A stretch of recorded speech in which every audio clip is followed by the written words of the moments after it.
cause of this fire is. There was talk about downed lines, but that, we are told by Southern California Edison, did not happen prior to this fire. Now, it's quite possible that lines were damaged in the course of the fire.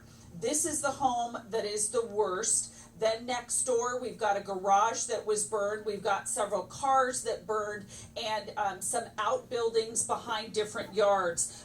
Jack is standing here. He saw these flames burning.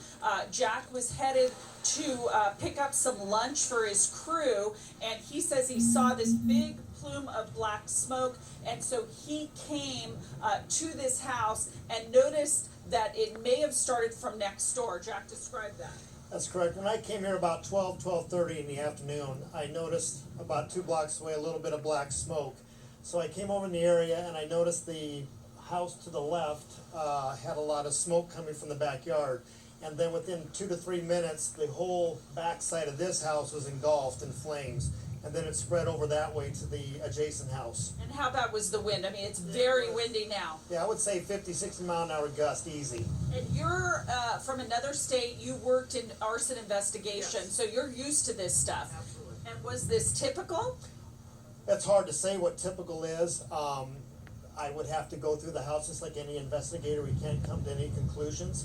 But I would say it's natural causes until proven differently. All right, let's walk to the backyard. We're going to show you, thank you, Jack, again, how the fire burned back here.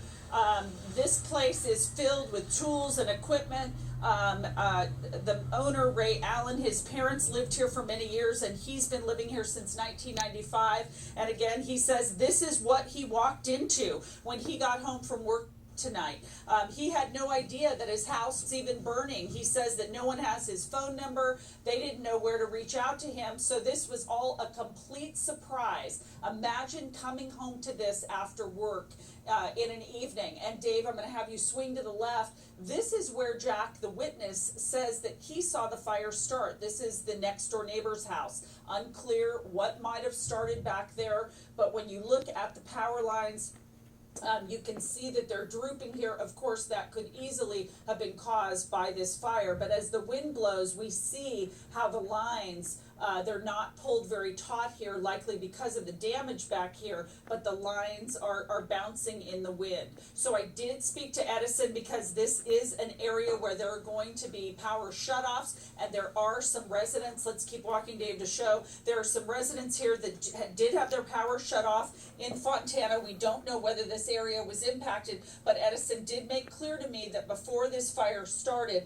that lines had not been knocked down. So anyway, that is what we're seeing here in Fontana, a very, very sad situation. Again, a man who lives here, no idea that his house was burning. He comes home from work and this is what he sees.